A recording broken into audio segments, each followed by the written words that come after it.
સાજેદા ચાંદ હું 26 વર્ષથી સિવિલ હોસ્પિટલમાં નર્સિસ તરીકે ફરજ બજાવું છું। નર્સ ડેની ઉજવણી કરવામાં આવી રહી છે ત્યારે આપણો અનુભવ કેવો રહ્યો નર્સ તરીકે? હું 26 વર્ષથી નર્સ તરીકે સેવા બજાવી રહી છું અને ઘણા વખતથી હું ઇમરજન્સીમાં 4 વર્ષથી છું સેવા બજાવું છું અને કોરોના કાળ દરમિયાન પણ મેં સિવિલ હોસ્પિટલમાં મારી ફરજ નિભાવી છે। 4 વર્ષથી જો ઇમરજન્સી ટ્રોમામાં છું ત્યારે ઘણા દર્દીઓ સિરિયસ હોય છે, ઘણા પેશન્ટો આવે છે, એક્સિડન્ટના હોય છે અથવા કંઈ માસ ઇમરજન્સી થઈ હોય છે, એમાં ઘણા દર્દીઓ આવતા હોય છે અને એવા બચ્ચાઓ અને એવા ઉંમરલાયક દર્દીઓ હોય છે કે જે રડતા બી હોય છે, પણ જો એને હું પાસે જઈ અને પ્રેમથી સમજાવું છું તો ઇન્જેક્શન લે છે, ટ્રીટમેન્ટ લે છે અને ખુશ થઈ જાય છે અને ઘણા દર્દીઓ સાજા થઈને પણ જાય છે અને અમને આશીર્વાદ આપે છે અને વોર્ડમાંથી પણ અમને મળવા આવે છે કે સિસ્ટર તમે અમને સેવા આપી, સમજાવી અને અમે સારા થયા। આ ઘણી નર્સિસો પોતપોતાની રીતે દરેક વોર્ડમાં દર્દીઓની સેવા કરતા હોય જ છે અને માસ ઇમરજન્સી અથવા જ્યાં પણ જરૂર હોય સેવા માટે ઊભી રહી છે અને મને બી જ્યારે પણ અહીંયા ઇમરજન્સી સેવાનો તક મળે છે હું મારું ઘર પરિવાર છોડીને અને રાતે પણ હું સેવા કરવા આવું છું। આજે વિશ્વ નર્સિસ દિવસ છે। સમગ્ર વિશ્વની નર્સિસને નતમસ્તક વંદન સાથે ખૂબ ખૂબ શુભેચ્છાઓ પાઠવું છું।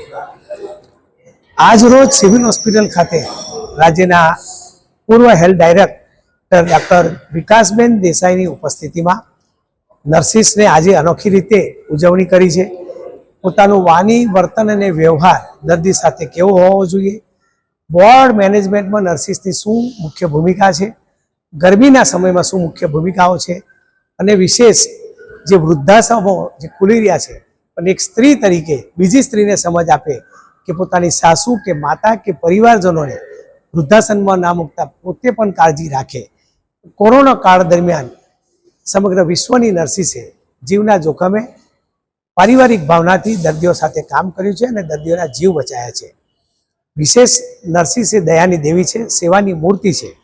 એમની ફરજ જ એ છે કે દર્દી કોઈપણ પ્રકારની મુશ્કેલીમાં હોય, એનો પરિવારજન આક્રોશ વ્યક્ત કરતો હોય ત્યારે ખૂબ શાંત ચિત્તે પારિવારિક ભાવનાથી દર્દીની સેવા કરે।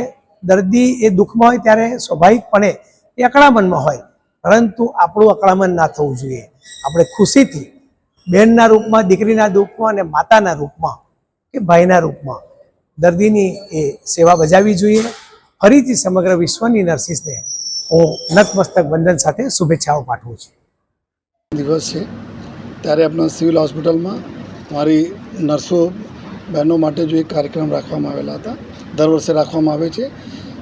આજનો દિવસ આ બધા અમારા નર્सेसના જો કન્ટ્રીબ્યુશન છે સમાજના સાજુ કરવામાં, જો અમારા દર્દીઓ છે એના સારવાર આપવામાં એના બધા લોકો અહીંયા યાદ કરીને બિરદાય અને સાથોસાથ આ વર્ષે જો ટ્રેડિશનલી આ સંસ્થા કરતી હોય છે, જો લોકો નિવૃત્ત થઈ રહ્યા છે જો નર્સો, એના બી સન્માન કરવામાં આવે। લોકો 34 વર્ષ, 35-36 વર્ષ તક સર્વિસ કરી લોકોનો જો સારવાર પછી જો એના માનસિક અને જો શારીરિક જો સહાયની જરૂર પડતી હતી, આ અમારે જો બહેનો આપી છે એના બી એના માટે અમે ખૂબ તમામ બહેનોના આભાર માનીએ છીએ। સાથોસાથ બધાને ખબર છે કે ક્યારે આપણે સિવિલ હોસ્પિટલની વાત કરીએ તો હજારોની સંખ્યામાં અહીંયા દર્દીઓ આવે છે દરરોજ। આજુબાજુના જિલ્લાઓ હોય, આજુબાજુના રાજ્યોના બી લોકો અહીંયા આવે છે। ત્યારે જ્યારે એના સારવાર હોય, ઓપરેશન હોય, બીજા ટ્રીટમેન્ટ થયા પછી જો એની પૂરી સારવાર, એના દેખરેખનું કામ આપણા નર્સિસ કરે છે જો અને અહીંયા પછી સાજું થઈને જાય એના તમામ જો તકેદારી રાખે છે। ચાહે ગંભીર રોગચાળો હોય, ઇવન કોરોનાના સમયમાં જ્યારે લોકો પોતપોતાના આપણા સગા સંબંધીઓ પાસે નથી જતા હતા ત્યારે આ બધા નર્સિસ અમારા જો એના દેખરેખ કરતી હતી। તો આ અમારી ત્યાગ, સમર્પણ અને સાહસના પ્રત્યેક તમામ નર્સોને અમે વંદન કરીએ છીએ અને સાથોસાથ શુભેચ્છા પણ પાઠવીએ છીએ કે સમાજના અભિન્ન અંગ હોવાના કારણે આપ આવનાર દિવસોમાં બી સકારાત્મક અભિગમ રાખીને લોકોના દર્દીઓની સેવા કરતા રહેજો અને આ દર્દીઓ એવા સમય કોઈ દિવસ ભૂલતા નથી જ્યારે આ હોસ્પિટલમાં હોય અને એના જો સારવાર મળે, સારવાર દરમિયાન જો એના સાથે જો બિહેવિયરલ જો ચીજો થાય છે એના કોઈ દિવસ ભૂલતા નથી જોઈએ। તો ફરીથી જો આજ વિશ્વ નર્સિંગ દિવસ મેં હું સુરત શહેર પોલીસ પરિવાર તરફથી તમામ અમારા નર્સ બહેનોને ખૂબ ખૂબ જો શુભેચ્છા આપું છું, અભિનંદન આપું છું અને આવનાર સમયમાં આ રીતે સેવા સુરતને કરતી રહો એવી પણ જો વિનંતી કરીએ છીએ.